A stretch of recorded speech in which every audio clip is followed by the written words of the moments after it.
Keyfi muamele yapılıyor burada.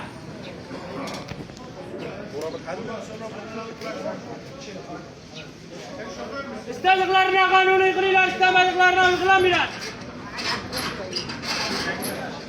Çıkar bakın kaç kişinin kartını verdi. Kaç tane ammal kartı verdiniz sabıkalar. Madem liste var listeyi açıkla. Listeyi açıkla. Madem sabıkalar içeri girmiyor. Evet. Kamera kayıtlarına bak kaç tane sabıkalı giriyor buraya.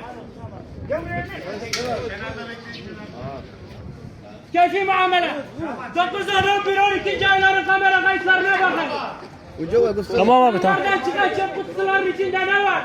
Çöp kutusu nereye giriyor? Çöpler çöpe dökülür. Odaya değil. Bu odadan öbür odaya taşınılıyor. Motordan bisikletle taşıyorsunuz.